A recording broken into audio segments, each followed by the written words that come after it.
All right, John, we're about to go live. Just, I guess, hold off on speaking.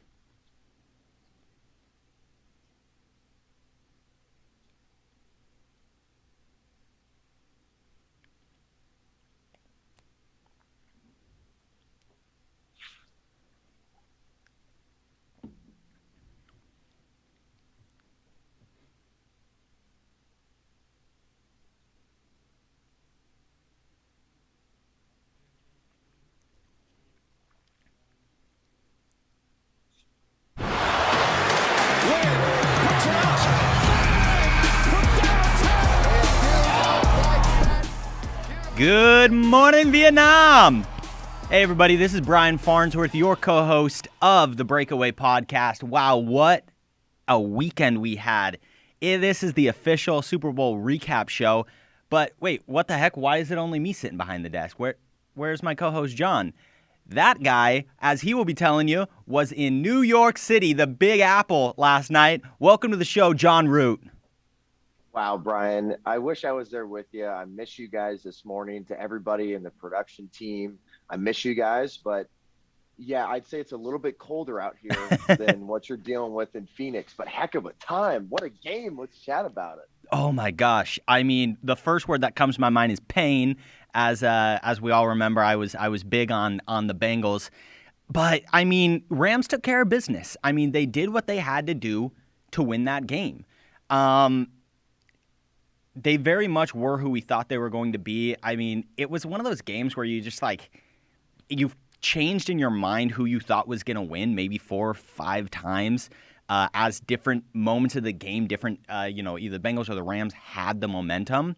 But at the very least, once again, we are just gifted a memorable Super Bowl. I'm gonna remember this one for a long time.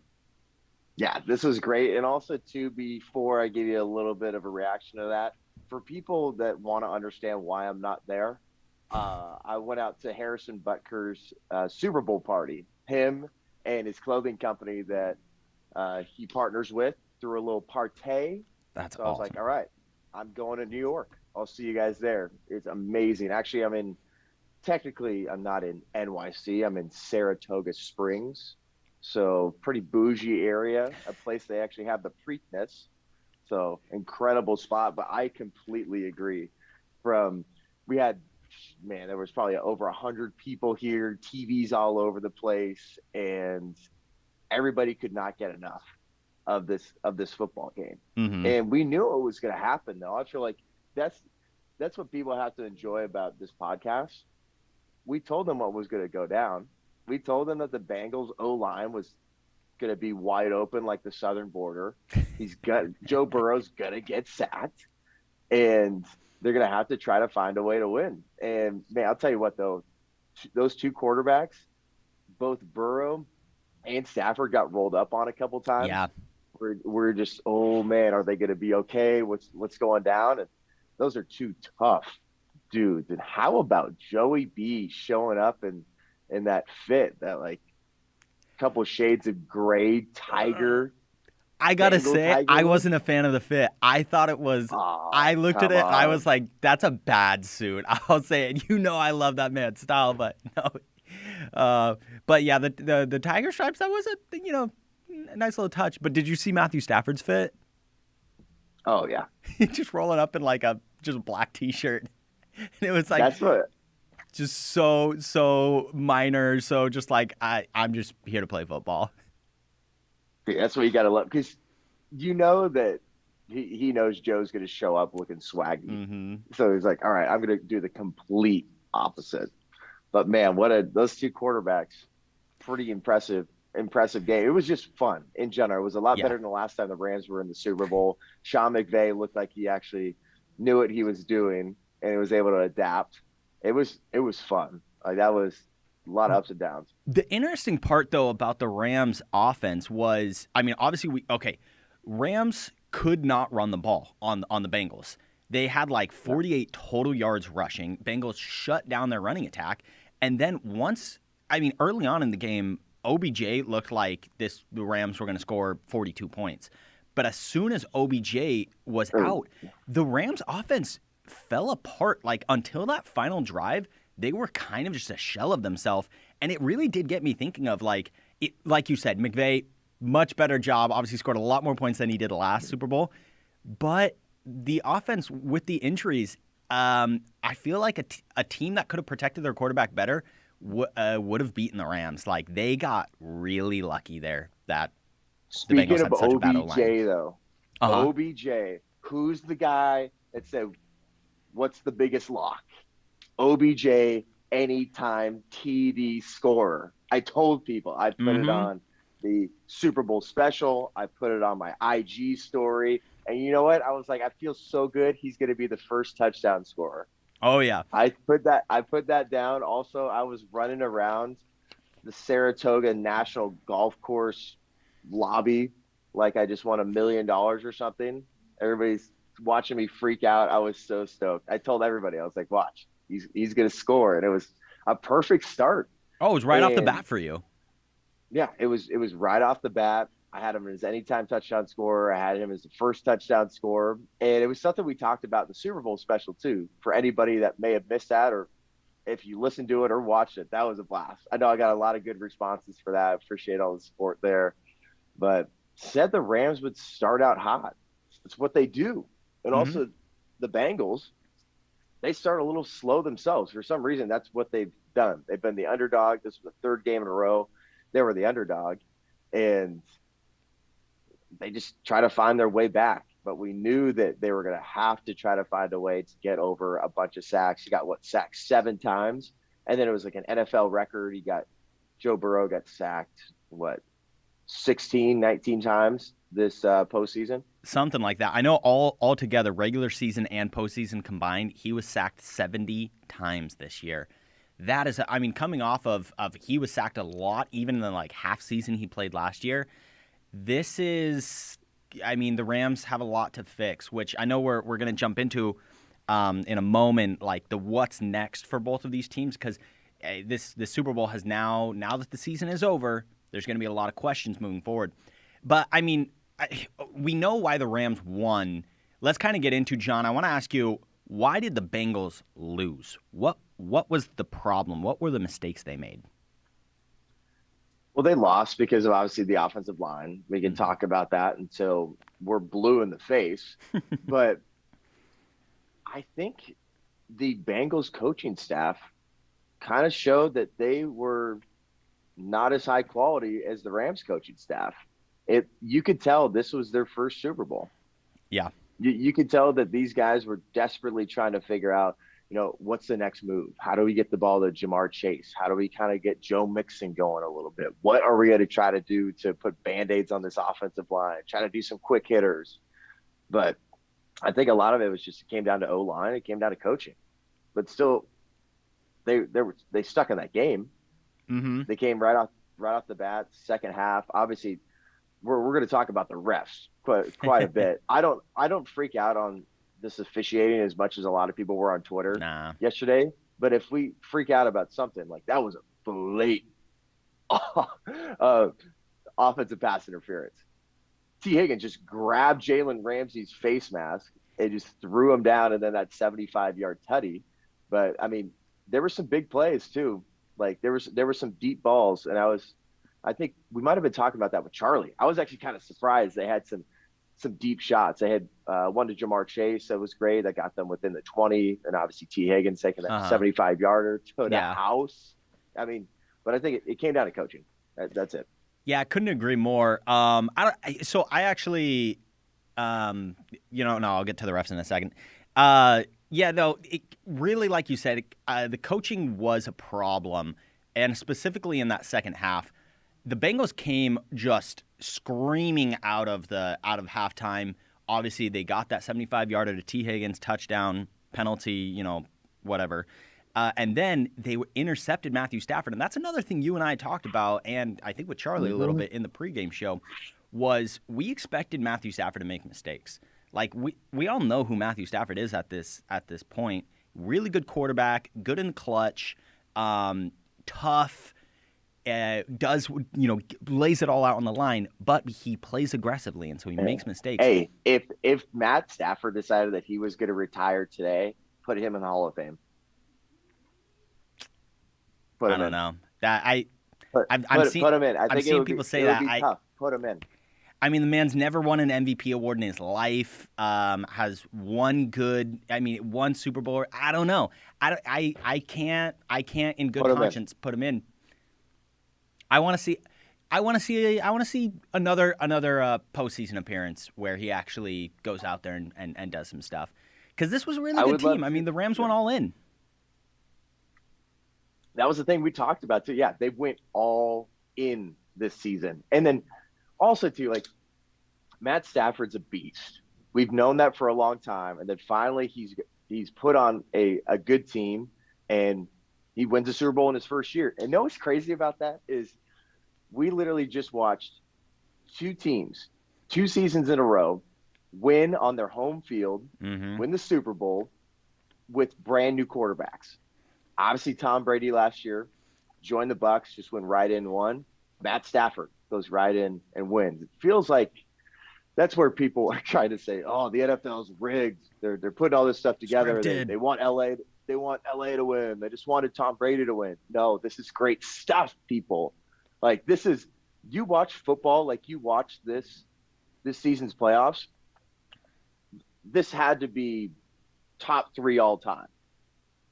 Maybe like that divisional round, we're never going to see anything like that again. We had a great AFC and NFC championship game. Like, the way the Bengals came back just to get to the Super Bowl, only to rip out the hearts of the people of Cincinnati. Harambe died. They've been dealing with that for a long time. They say they're going to play for him, and they can't get it done.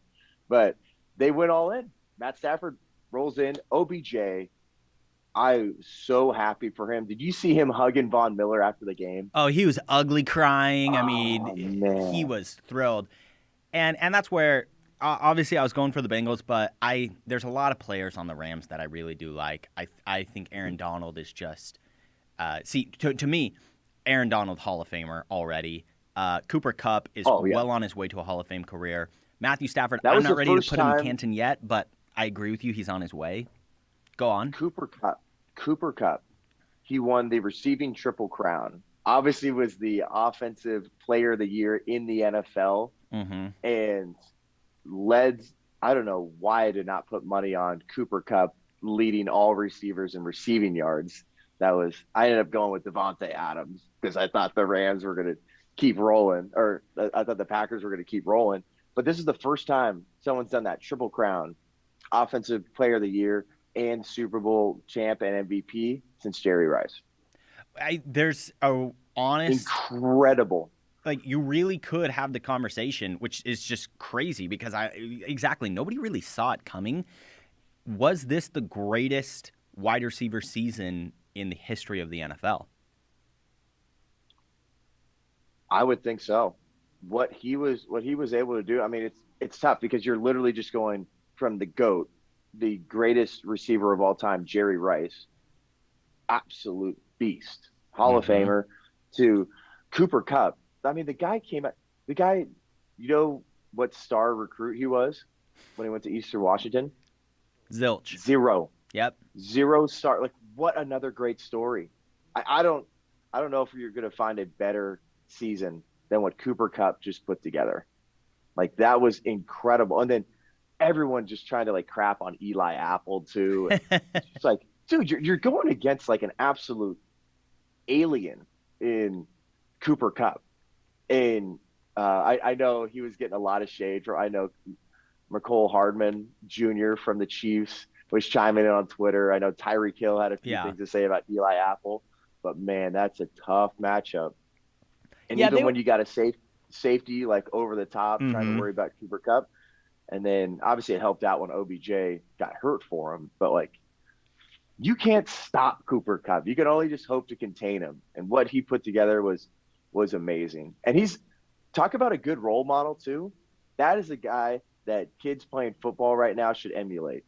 The way he talks about his wife, the way he talks about his faith, the way he just plays ball. You got to love Cooper Kupp. Oh yeah, I mean, he's all heart, all effort. You know, he's proof that it doesn't matter how many star recruit you are, you can work your way there. Don't let the dream die. You can get there. Now, I agree with you. I don't necessarily agree with Twitter of just roasting Eli Apple over and over again. Yes, did he get burnt a decent amount? But until that last drive, Cooper Kupp was held in check. I mean, he had 3 or 4 receptions on that last drive of his 8 total, 92 yards. So he hit the under on what Vegas was expecting of him. And then the two touchdowns was fantastic. I mean, that's why he won Super Bowl MVP. But without that last drive where he and Matthew Stafford just got locked in together, the Bengals did a really good job containing the offensive player of the year. Dude, and then talk about that second touchdown too. Like, what a crazy time that was. Just penalty after penalty. But look at the way they had to guard him too. There was a good amount of penalties that Cooper Kupp drew. Yeah. He might not have gotten those catches, but he's kind of like a guy in basketball where he was able to draw a lot of fouls. Yeah, and get to he the was line. able to like get that foul count up, like get some guys to the line, get some one-on-ones. Like, he affected the game in incredible ways, and I think it opened up some of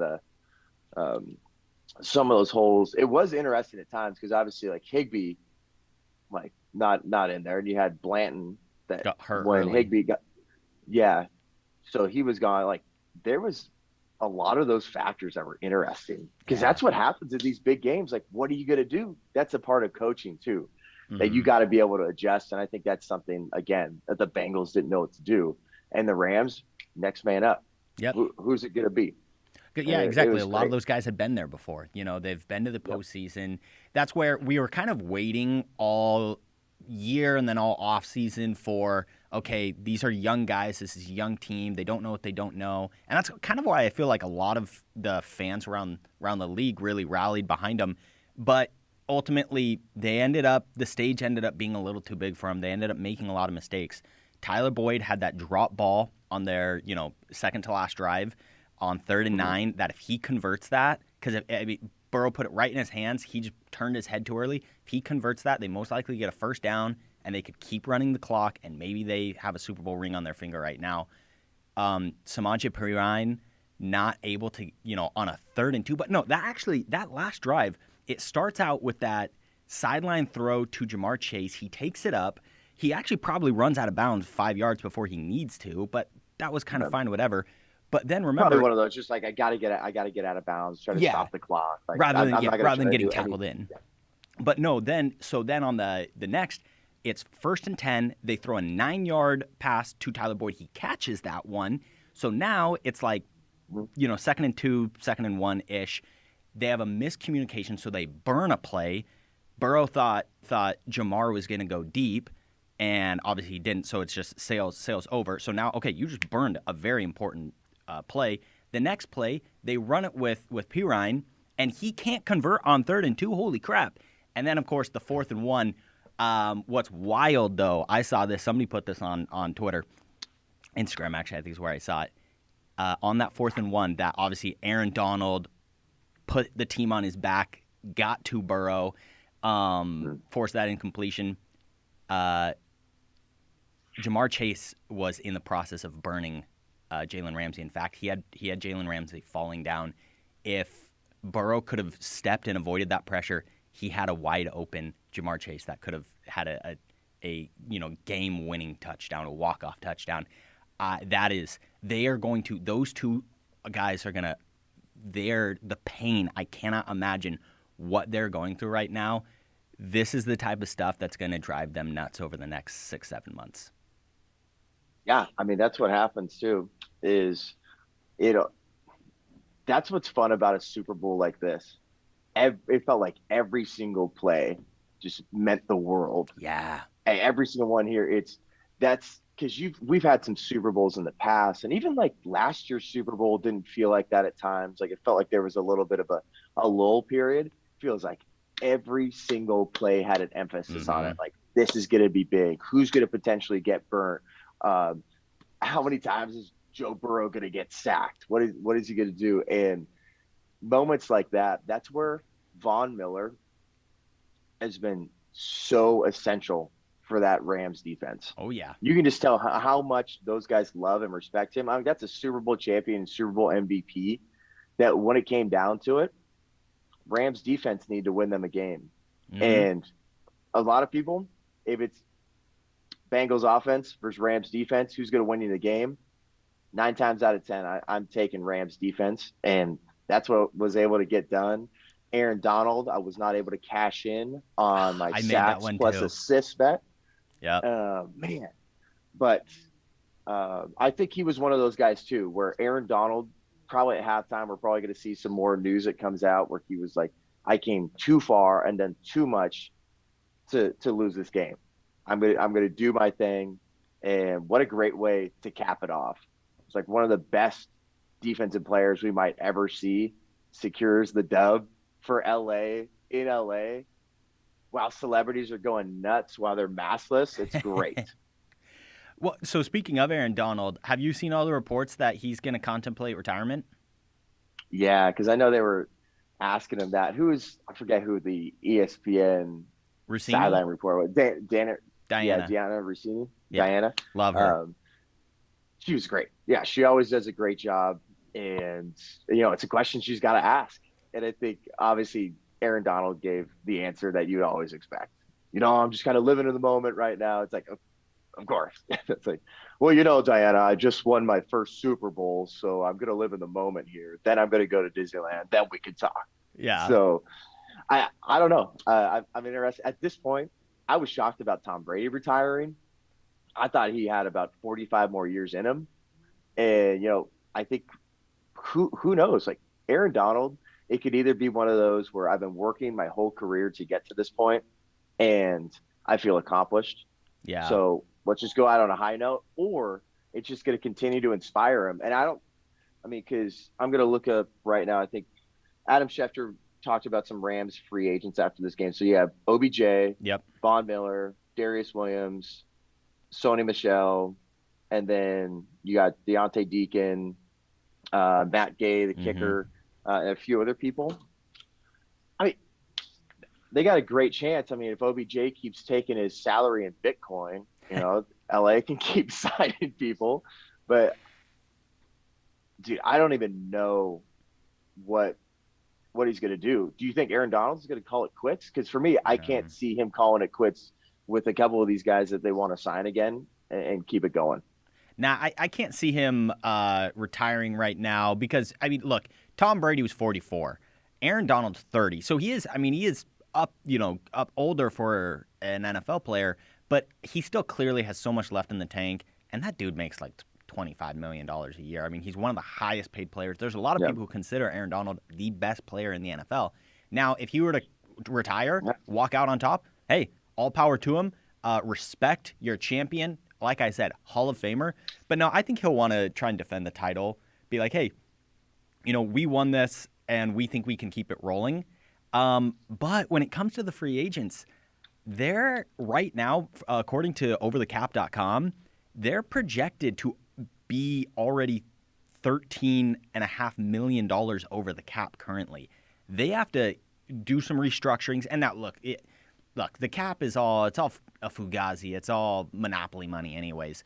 But they're going to have to do some restructurings that if OBJ wants to get paid $20 million a year, he's going to have to do that somewhere else. That money is not going to be with the Rams. Von Miller, a lot of people still expect he can get paid easily $15 million a year. Once again, probably can't get that from the Rams. A couple of these really star high performers, that's the problem with going all in and trading your cheap draft picks for established players is you got to pay the piper eventually. And that's why if they didn't win this Super Bowl, they were screwed, like done. So luckily it paid out, but I don't know. Come free agency, I think we're going to have to see the stars walk, personally. Who do you think is going to be gone? I think OBJ for sure. I think he would like to be there in LA. I just don't know if I could see it happening. Maybe they end up cutting a couple people. Maybe Andrew Whitworth retires. So, that dude's 40. He's got to retire. That dude looked like a grandpa out there. But so there are a couple guys. Go ahead. We were talking about with Whitworth. I think we were talking about that in the Super Bowl special. How he's one of those guys. Everyone's like, man, father time here. I can't believe he's been in the NFL for that long. He's an offensive tackle. And you know who's? I mean, Brady's older than him, 4 years older. Brady, yeah, he's 4 years older, and we look at Brady and it's like, wow, you know, he looks like a young man, Yeah. and it's like that just goes to show that you know someone like Whitworth who's been in the trenches for years and years, like you do not see offensive linemen or defensive linemen, anybody linebackers like play that long. It's impressive, but it's funny. Everybody looks at Whitworth like, gosh, what an old man, and then Brady's like this young whippersnapper. I can't believe he's that old. Yeah, it's crazy. Whitworth's beard is so white, like there is no color left in that thing practically. But I mean, look, the guy's 40. He's had an incredible career, still playing at a fairly high level.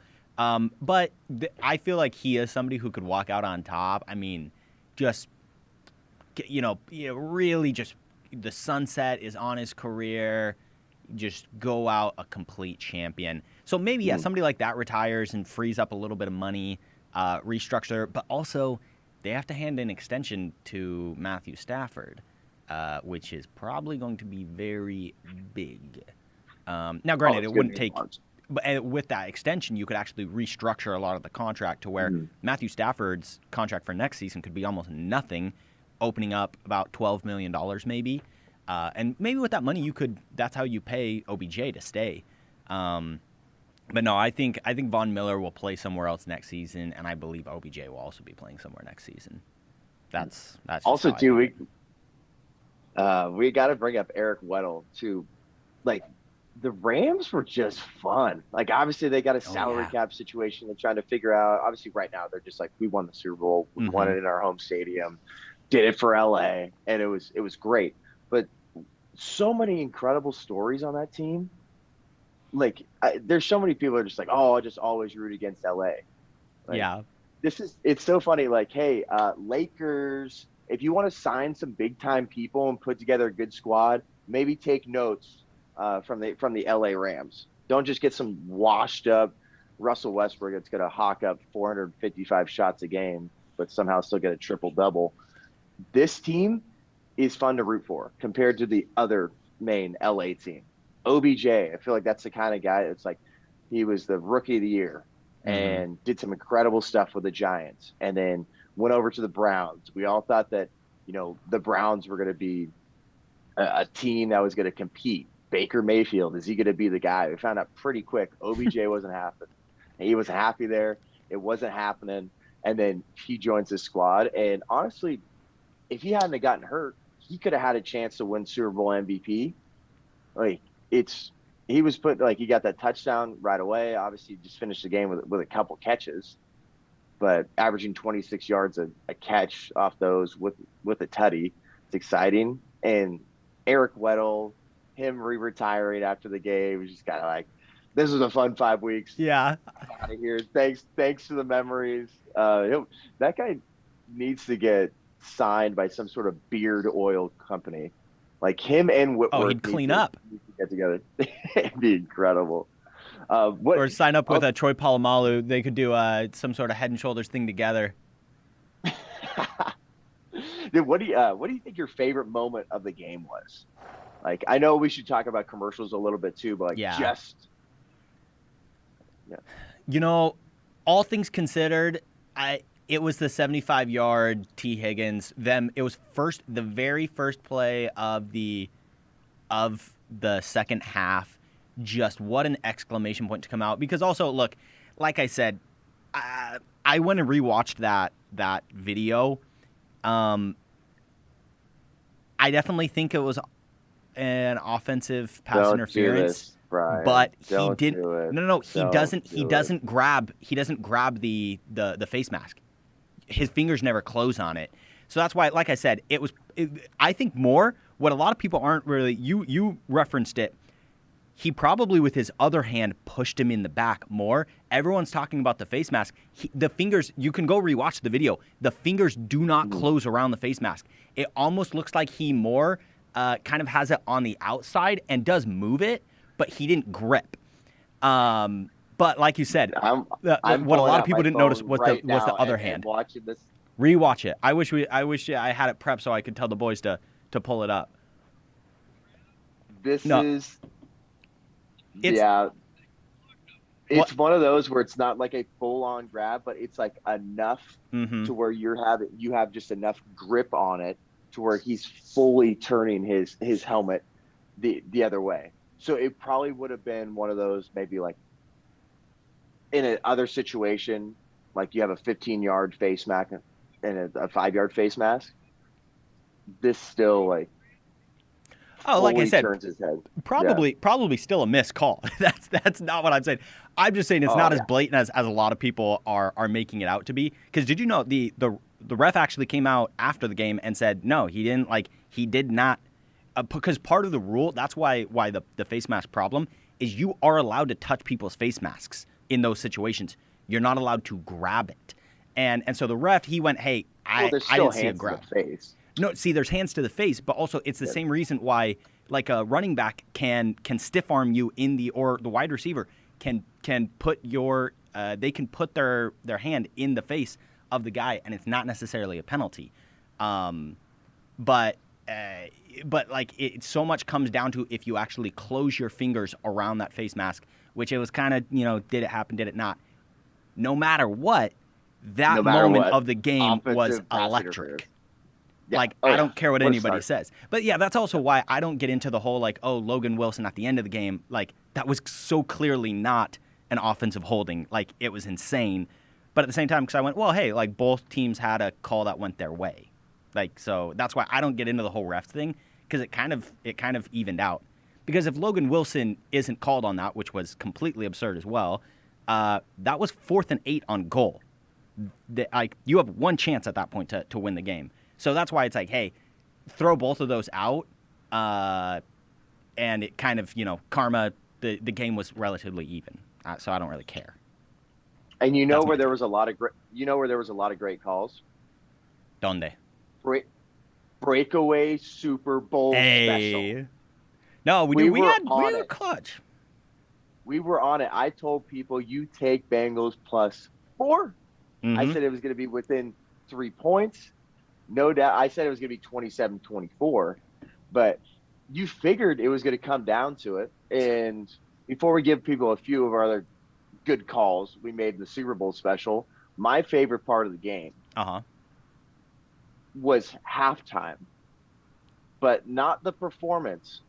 Shooter McPherson watching the entire halftime show on the Bengals sideline. Evan McPherson, that guy's turning into an absolute legend himself. Oh yeah. Joey Burt, he's doing his thing. But Evan McPherson, what a fun guy. Oh This yeah. is I want to know what the coaching staff had to think about him chilling out there, watching the halftime show, and I don't blame him. But that was incredible. But a few other things I know we called. I said there's no way that the Gatorade's not going to be blue. Like if the Rams win, there's no way. Like I said in the special that, yeah, guys, can we get the orange powder here for our blue team on the sideline? Like, Mm-hmm. no way. Yeah. You're going to have orange. It's a match made in Gatorade heaven. Oh yeah. What Orange just versus happened. blue. Yeah, it always felt like whatever team wins, that's the color. Oh yeah. So that was great. And then, man, you called that non-QB TD pass. I knew that one was going to happen. Okay. I truly, in my head, I believed it was going to happen from the Rams, though. I thought they were going to do more tricky stuff. Yeah. I thought, because look, they did try throwing a ball from Cooper Kupp to Matthew Stafford, which proved Matthew Stafford not an athletic guy. I mean, he's a great quarterback, but not a skill position player. That was hilarious to watch. Or That was OBJ. great. I know Charlie ended up texting me at that point. He just said Stafford special. The Stafford special. So it did not work out well at all. Yeah. Did you know that was Joe Mixon's first ever pass attempt in the NFL? First ever touchdown in the Super Bowl. That's why at the end of the first half, I was sitting there going like, wow, if the Bengals win this game, Joe Mixon is in the driver's seat because Burrow had 0 touchdowns in the first half. Yep. It was crazy. I'm sitting there going like, Joe, and also aside from that, Joe Mixon, I mean, wow, what a game he had. He was big time for them. Unfortunately, they went to Samaje Perine late, which they should not have done, because he was. I think he was the most consistent player from the Bengals offense was Joe Mixon. So that's a bummer. But he had a phenomenal performance. He's locked in there. I thought he was going to find the end zone too. Joe Mixon. I had him as anytime touchdown scorer.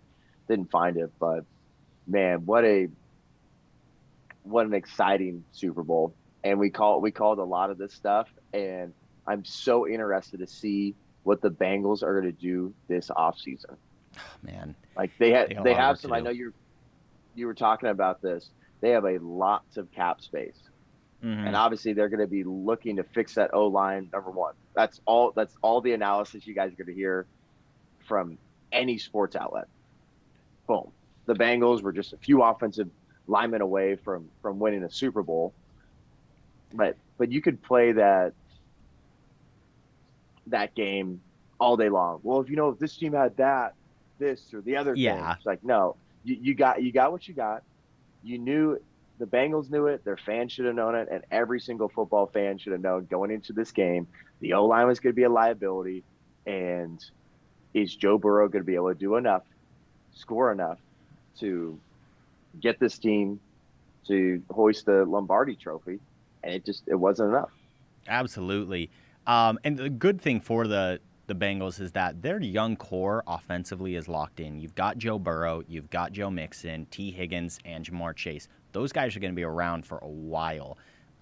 Defensively, you do have a few key pieces. Logan Wilson, Sam Hubbard, Trey Hendrickson, they're also locked in. Now, where it gets a little dicier is, and these are the two areas where you're going to need to see the Cincinnati Bengals address in the draft and free agency. The offensive line, like we stated, and the defensive backs, because their best defensive back is safety Jesse Bates. He's team captain, had that first interception in the Super Bowl. He's a free agent, so of that $55 million-ish that they have in cap space, I definitely think he's going to get a chunk of it. But a few free agents, I mean, we're talking star level guys that you're going to hear talked about for the Bengals. Definitely Brandon Sherf, just absolute rock star, superstar guard who's been playing with the Redskins football team, Commanders, whatever you want to call him. He was on the franchise tag. the Washington Commies. But he's a fantastic player, was on the franchise tag. He's a free agent this year. He might get tagged again, but that'll be really expensive if the Commanders want to try and do that for a second year in a row. Don't think they will. So if they can't get a long-term extension worked out with him, he is like the top of the guy on the Bengals list. Secondly, then, Taryn Armstead, who is the left tackle, has been the longtime left tackle for Drew Brees, but now the Saints are in salary cap hell. They're going to have to let guys walk. So Taryn Armstead, that is the second guy. In general. The Saints, yikes! I love to see it as a Falcons fan. I love to see them in absolute turmoil. They don't know they didn't know what they were doing last year. It's not like the Falcons know what they're doing that much either. But they have no idea what's going on. They're missing their coach. Their GM left last year. Fontenot came to join the Falcons, and then now they're in just disarray. I mean, it's crazy to see what's happening with the Saints. They could be in the dumps for a little while. It's going to be weird if the Saints aren't they're always competing. It seems like, but you had Drew Brees, you had Sean Payton. They're in a tough spot. Look, and there's also you can kind of look into the future on the Rams, on how they're going to be in a couple years, maybe not a couple, maybe 3 or 4 years from now, by looking at the Saints right now. Two different situations, but so the Rams, Les Snead, the general manager of the Rams, give him all the credit in the world.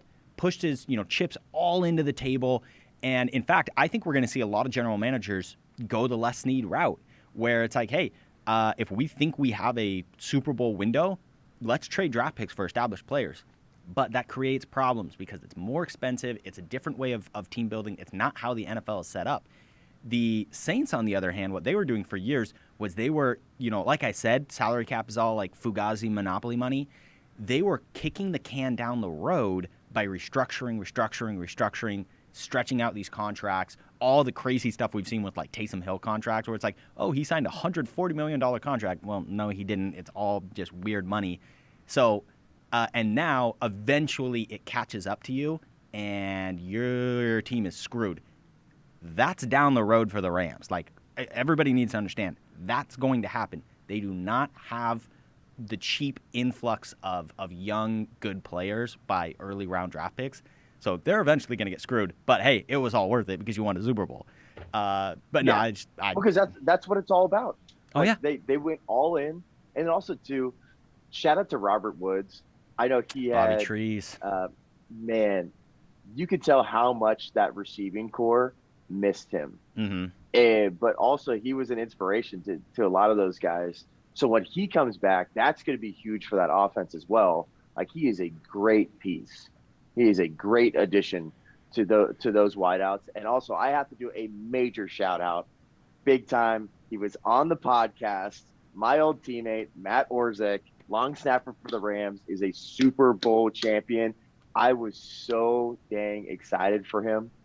Like, that was cool to see a good friend, someone that has been an absolute journeyman through the NFL.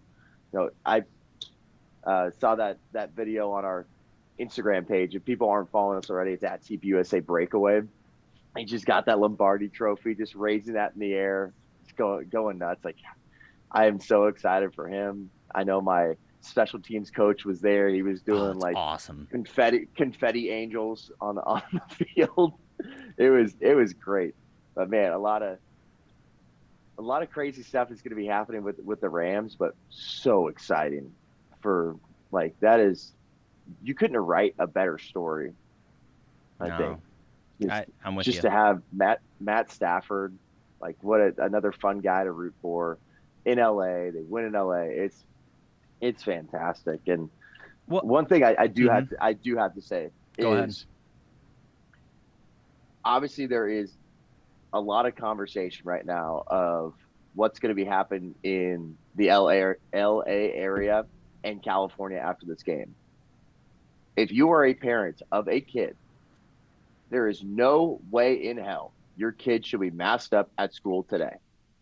Don't do it. After you see all those celebrities, LA Mayor Garcetti looks like he was holding his breath for about 4 quarters. Incredible. I don't know how he does it. He's got to let us know. Your kid should not be masked up.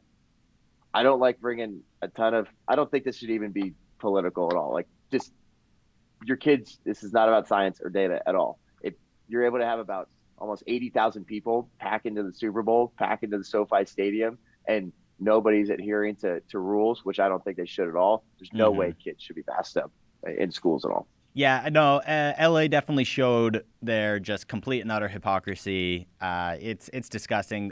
Every single celebrity that was shown on the screen last night, no mask whatsoever. LeBron James, Charlize Theron, Ben Affleck, Matt Damon, a lot of really woke people. I think Ellen was even there. She posted a big selfie. Yeah. Oh, yeah. Of course, Ellen a selfie. Ooh, biggest surprise. Somebody tweeted, they're like, I didn't know Pete Carroll was going to be at the game. I saw another person who they tweeted out, Ellen DeGeneres looks like Cooper Kupp's mom and dad. And that had me rolling, dude. That was so good. No, but I mean, speaking of good stuff, there was some decent commercials. I know you were a little busy, so you didn't get to watch all the commercials because you had some Super Bowl party stuff going on. But it was actually that's what I was kind of like bummed out. I was like, I didn't get to watch like any of these commercials at all. Yeah. Like, obviously, I had a great time. It was really fun. They actually Novice is the clothing company that works with Harrison Butker. They actually had me like announcing Super Bowl squares at the end of each quarter. That's like great. It wasn't even planned at all. They were just like, "Oh yeah, you talk all the time. You're an entertainer. Can you do this?" So like I was doing that like during commercial breaks and quarter breaks and things like that. But dude, tell me which ones were good, because I only saw like a little like the Chevy Doctor EV ill. I know there was like the Amazon Alexa one that was, Colin Jost and Scarlett Johansson. Just kind of, like, I still can't believe those two are married. I know the Amazon Alexa one, that one was really good. It was really funny, but at the same time, the creepy part about it was Amazon just like spitting in your face going, yeah. It was them basically being very tongue-in-cheek about the fact of, we know so much about you, it's almost like we can read your mind. And they completely played into it. And it was funny because it was true, but at the same time, it was like, wait, yeah, they basically do know me better than I know myself. They can essentially read my mind. And they made a big joke of it. And I was like, wow, they really don't care at this point. Why do I Crazy. always feel like somebody's listening to me? That's what I feel like. That's the world we live in right now. I'm sure Jack Posovic's like the Great Reset. Like I would love to see. Amazon. Like we need to get a live stream on Jack Posovic during that Amazon Alexa commercial. It's like I told you, they're taking over. They're listening to everything. Oh, Jack live tweeting it. No, but there was a few other good ones. Avocados from Mexico, they normally have a really, really good Super Bowl ad. Theirs was only meh, but it did include they made fun of the Bills Mafia jumping on tables, and that was great. So I was like, okay, if you get Bills Mafia table jumping in there, immediate W. I mean, absolute win. Lay's Paul Rudd and Seth Rogen one was just funny, like in general. You put Paul Rudd in anything and I'll watch it. I Love You Man is one of the greatest, bromance comedies of all time. So, win. Bud Light's Guy Fieri, Flavortown one. Our first real look into the world of Flavortown, which just needs to be its own, Netflix show at this point. Give me a full show, fictional show on Flavortown. I'll watch it. There was some decent ones this year. But like you said, probably the worst one was the Chevy Dr. Evil one. Dude, it was just about climate change and we're going to save the planet by making electric vehicles, which is just, if you know anything about the electric vehicle batteries, it's just insanely stupid. You can't recycle them. In fact, all car commercials were electric vehicle ones. Were they the same that they had like this, so like old country music star that had like a really woke commercial? Was that with Chevy or was that with like Jeep or something? I must have missed that one. I don't know. That was like I know Dolly Parton like years one ago or was in. something. Yeah, there's a Sopranos Chevy commercial. Man, I don't know which one I'm thinking of. I didn't get a lot of sleep last night, Brian. Celebrating the win. Yeah, well, as we kind of one thing though is the Clydesdale. I mean, isn't that weak. Always one of the go-tos? So Budweiser, they didn't have a commercial last year. That's right. At all. Mm-hmm. So I mean, they come back for this. And my mom, she goes nuts for the Clydesdale horses. Like she's always, a lot of people do. Guys, she's like, I don't know who's playing. I don't know what's going on. I just want to see the Clydesdales. So like last year when they didn't have it, like my mom's one of those people that she's happy to watch the game with everybody, but there's like bits and pieces that she gets fired up for. And she's one of those people that loves like the Macy's Thanksgiving Day parade too. So when that didn't happen a couple of years ago, she was distraught. And then last year when they didn't have the Clydesdales, so they came back this year, and it just seemed like, from what you were saying, I know we were talking before the show, it didn't really live up to the hype. I watched a little bit of it before we jumped on here. Yeah, no, it was kind of weak as far as like the Clydesdale ones are normally like, one of those staples of the Super Bowl, and it just didn't live up to previous years. So I'm hoping they can no pun intended, but get back on the horse. Ooh. Gotcha. Yeehaw. But no, obviously, we've had a lot of fun talking about the Super Bowl, but we do want to remember that Super Bowl isn't the only thing that was happening in this past week. We want to touch on a couple things before we let you all go. First off, sticking in the NFL, probably just going to touch on it here, but the Kyler Murray drama has continued to reach just absurd levels, where now they're coming out and saying that apparently there's an odd vibe between Kyler Murray and the Arizona Cardinals in general. Somebody, Chris Mortensen, who, a reporter, said Murray is described as self-centered, immature, and finger-pointing per sources. Murray is frustrated with franchise and was embarrassed by playoff loss to the Rams and thinks he's been framed as the scapegoat. I don't think this is as big of a deal as the media is putting it out to be. Murray is under contract. He's going to want that massive extension. The Cardinals are definitely going to give it to him. I don't understand all the hoopla that's being built up around this. It seems like, and it's just weird to me because it's not like this is like the dog days of summer where that kind of stuff happens then. This was Super Bowl week. I am blown away by how much talk happened on Super Bowl week about Kyler Murray. It's just weird. I don't know. It seems like just a dramatic high school relationship. Yes. Where it's like Well, he deleted the photos of us and got rid of me. So I think I'm gonna do the same with him. But like, it's silly, but I love it. I feel like in general in my life, I'm not just like a drama guy. I don't want drama in my relationships or my life, but man, I'm living for this right now. And it must be so weird for you and the rest of the Cardinals fans watching this unravel because they can't get rid of Kyler Murray. I know a lot of No. people are just like, no, it's probably time to like get rid of him. You could get like some draft picks and maybe a few people back. And it's like, dude, well, who are you gonna draft? Who are you gonna pick up? Who's gonna be your quarterback? Like this quarterback class is not very good. Terrible. And then, yeah, what other quarterbacks do you have available right now? Like, what you're going to try to get like an Aaron Rodgers or something like that? And you have Rodgers for what? Maybe 2 years at most. Yeah, it just 2 doesn't. years, It doesn't make sense. Also, it's like what's going to attract Aaron Rodgers to go to Arizona more than like San Francisco, more than Denver? No, it's like no, that's probably not even in his top 5.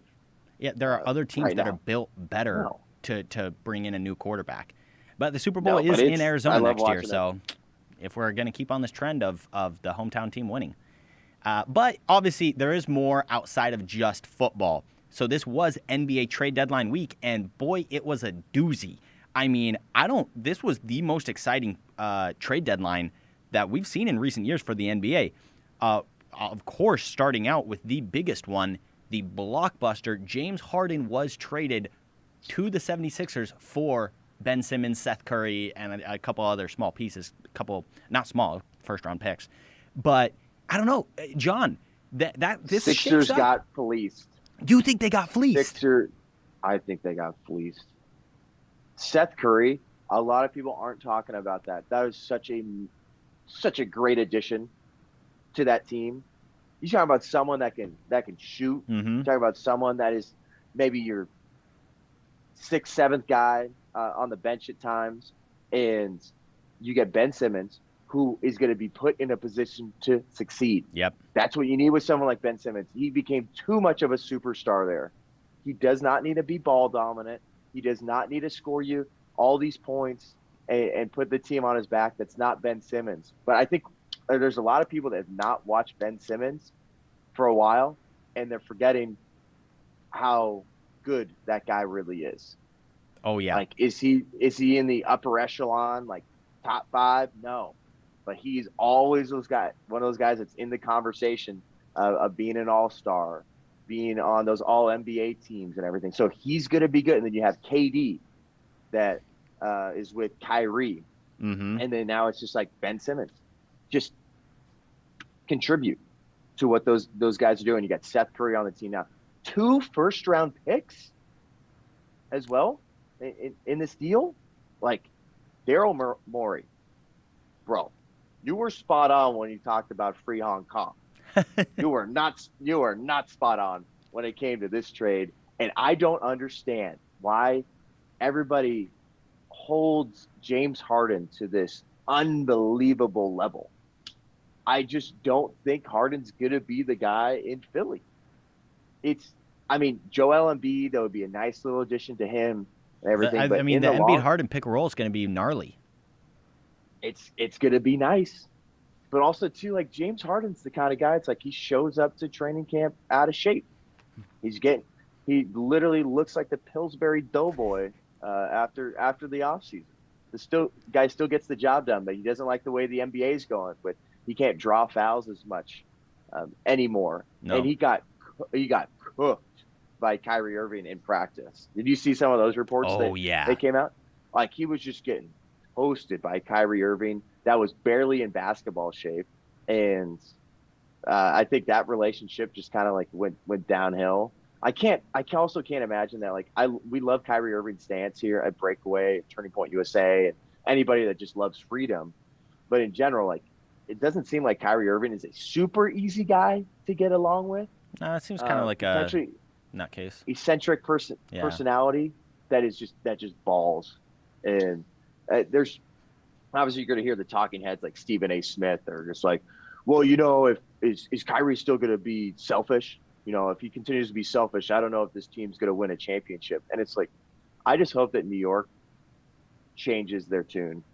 Like, allow players to be unvaccinated and play at home. Like, there's no reason why you should have like a mandate. It's like what DC, I'm pretty sure had a mandate. Like, they were forcing some of their players, like Bradley Beal. I know he came out and said something like early in the season that he ended up getting it. It seemed like he was forced into it.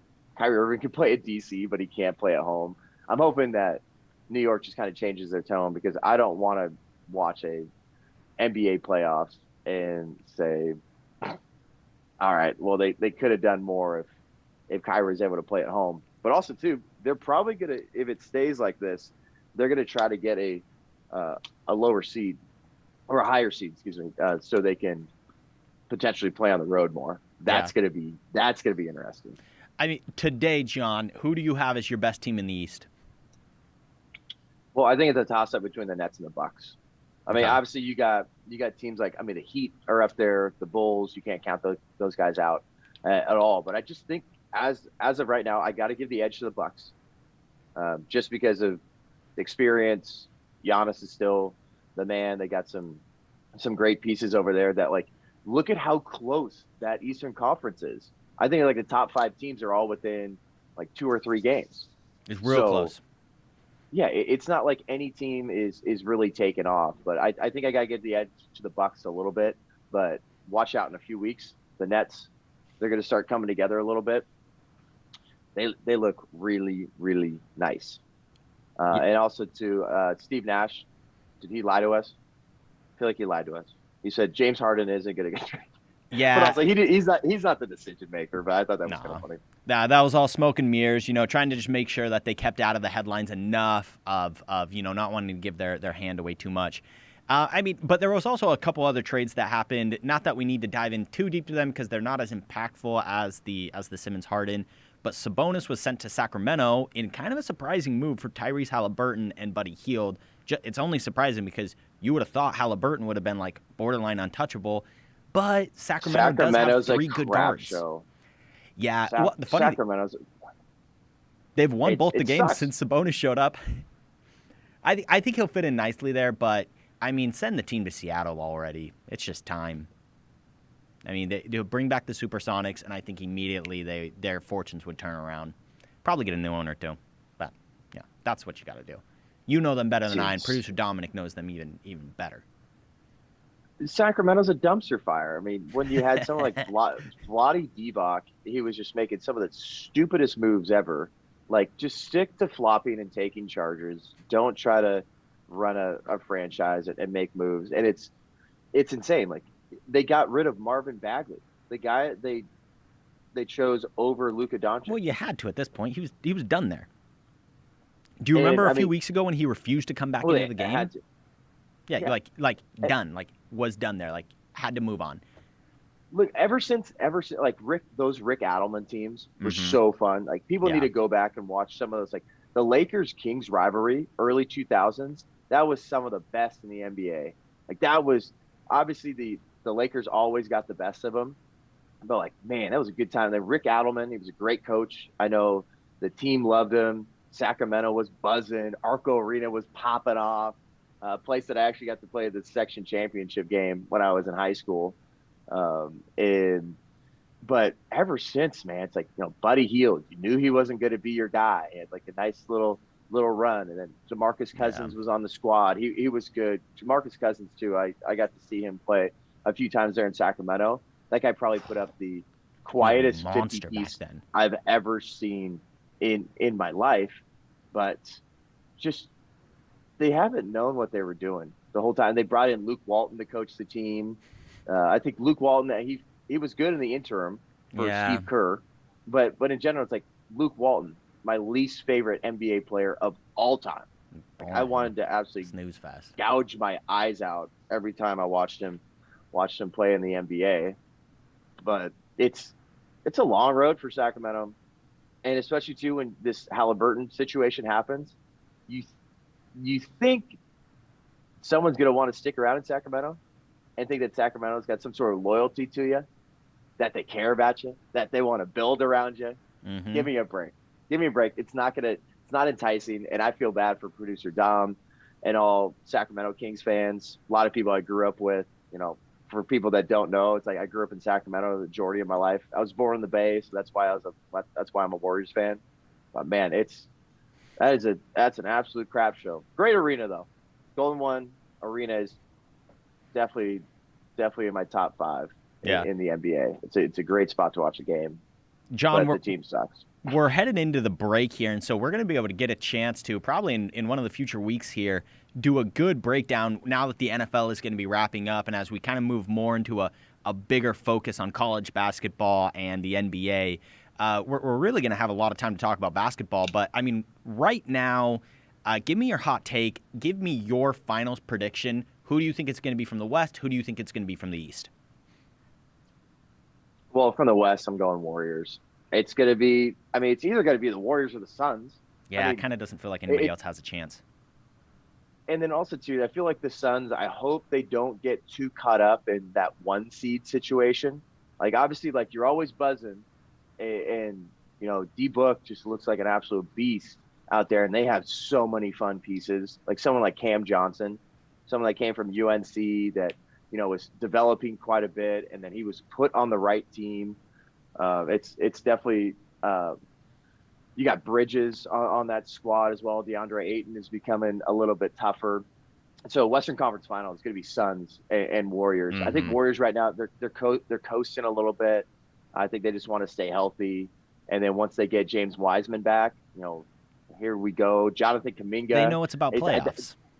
Oh man, they know it's all about playoffs, and I think especially after that 73-win season, they're saying, you know what, just let's win some games, but let's not try to do anything crazy. Let's keep everybody as healthy as humanly possible. So I still got the Warriors coming out of the West. I mean, it wouldn't be a bad bet to say the Suns. And then the East, I think it's going to come down to the Bucks and the Nets. I mean, they're going to be seeing each other again in the playoffs. I think the Nets are just a better team now. I think when you got Steve Nash at the helm again, I think he's going to feel more comfortable. We'll see what happens with the Kyrie Irving situation. So right now I got Nets, Warriors, NBA Finals. And at that point, I really hope that New York has changed the rules so we can see Kyrie Irving throughout the rest of that finals. But man, that's exciting. Kyrie Irving, somebody that beat the Warriors in the finals, definitely ripped my heart out. KD is playing the team that he left. This is his next chapter. What is he going to do with the old team? His next Hopefully the chapter. Warriors. Oh yeah, like this would be a very, very fun time. But I mean, still Suns Nets would be exciting, or Suns Bucks. We'll see. But I'm going Nets Warriors. Yeah, you say you hope New York's changed their rules right now, but you being a Warriors fan, if it ended up Warriors Nets, I know you'd be like, oh well, Kyrie not playing at home's not that big of a deal anymore. But I just hate that when everybody's just like, oh, if this guy hadn't have been hurt or this would have happened. I hate the what if game. Yeah. So it's terrible. There's way too many people that, that's all that would be talked about online. Mm-hmm. If Kyrie wasn't able to play throughout that whole series, like, well, what if he was able to play? Like, would the Warriors actually beat them? It's like, I don't want any of that. I want to play them straight up, and I want the best team to play at full strength, and let's roll. Heard that, dude. Well, I'll be brief on mine. Obviously I'm gonna roll with the Suns. I think they're the best team in basketball, and at the deadline they made a couple small moves to get Torrey Craig back, bring in Aaron Holiday from the Wizards. Small moves that just help keep them moving in the right direction. And I'm higher on the Sixers starting 5 than I think you are. Tyrese Maxey, James Harden, Matisse Thybulle, Tobias Harris, and Joel Embiid. I think that is a baller starting 5. Losing Seth Curry hurts for sure. Completely with you on that one. But that's my prediction right now. I think it's looking like Suns and Sixers, which would be a lot of fun to watch. They're built completely differently. Ayton versus Embiid would be a lot of fun. Booker versus James Harden, who's the best shooting guard in the league. Makes for a lot of good storylines too. Definitely could see either of those teams making it out. But yeah, and the thing that's going to be fun too is like you're saying, we're going to talk about a lot of NBA on this show. And obviously there's, especially I think being associated with Turning Point USA and stuff, like the NBA is the wokest league. So there's definitely going to be plenty of conversations there. But in general, there's too much good basketball not to talk about how these teams are built, how they're going after the playoffs. And it's going to be a fun time. Like, this is a fun time in the NBA. And I think we're going to be able to separate ourselves from the politics a little bit. And then also, too, college basketball is going to be a blast. March We're going to Madness chat right around about the that. corner. My early pick to win the national championship was Purdue. I think Purdue looks nice. But in general, it's like you got teams like Kentucky, you got UCLA that's out there, UCLA and USC. They had a nice little matchup the other night. Mm-hmm. It's an exciting time. Obviously, Gonzaga is always going to do their thing, even though they're not letting John Stockton go to games anymore. Auburn and Duke are both pretty good. But yeah. it's an exciting time. And one more thing I definitely do want to touch on with the Super Bowl is obviously you probably have some people tuning in right now, whether you're watching or listening. You want to hear what we have to say about Eminem. The halftime show. The halftime show was legit. Like, there's a reason Evan really cool. McPherson was out there. There was like, I know Alex Clark had a great take for that. She was like, "This was for us 90s babies." I was digging it. Like that.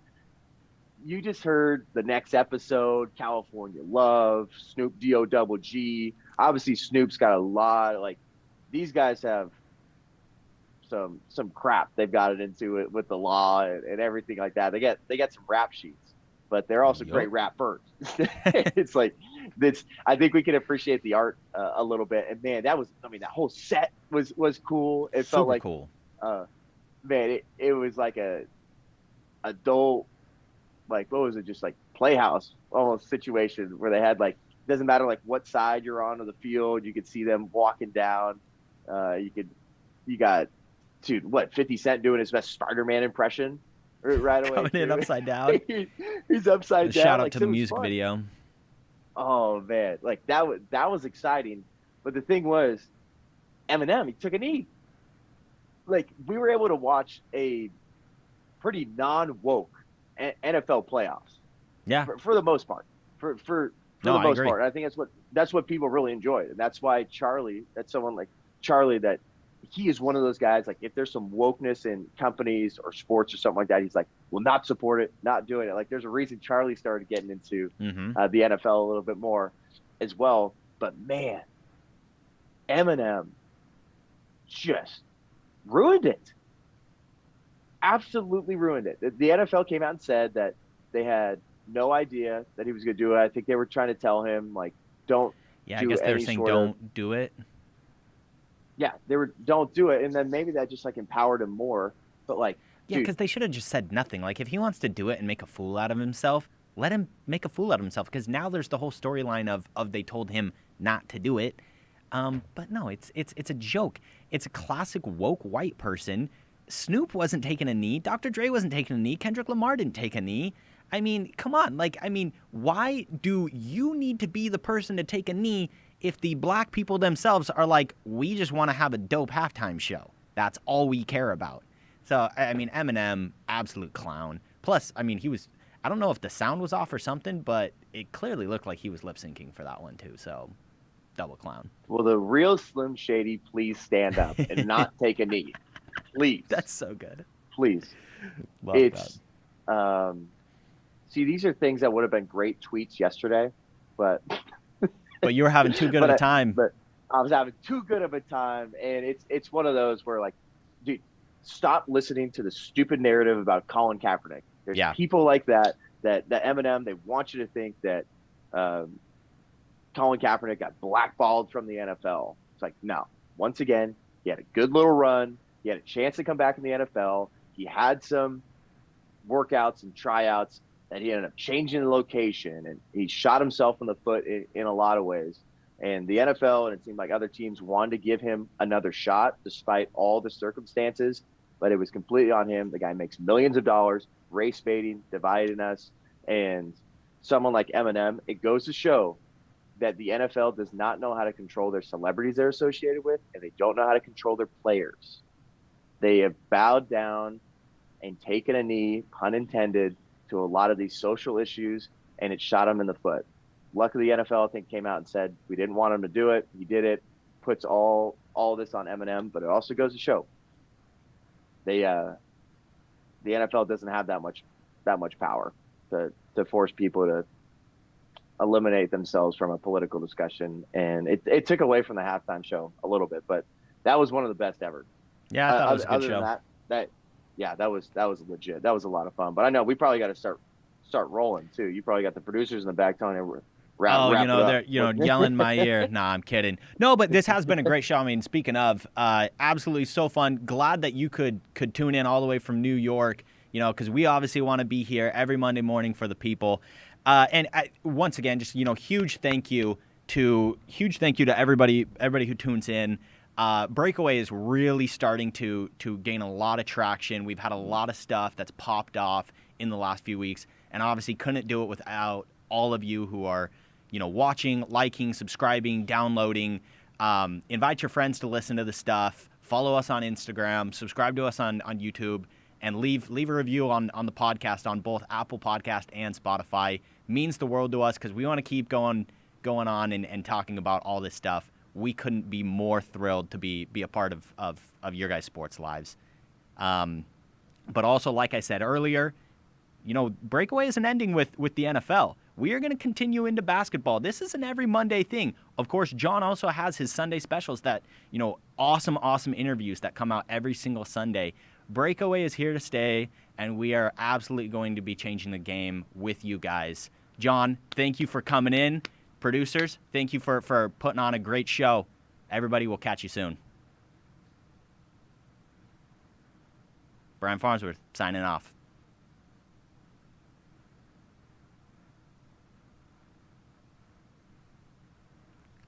Still here.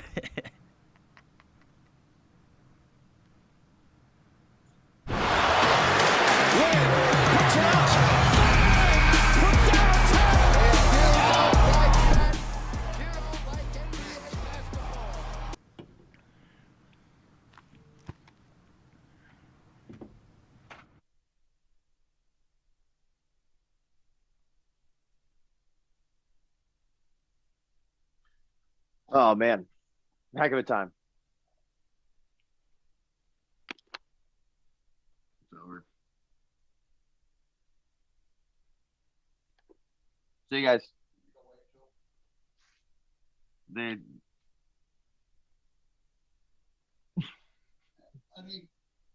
Dude, that's Jeffrey. Jeffrey,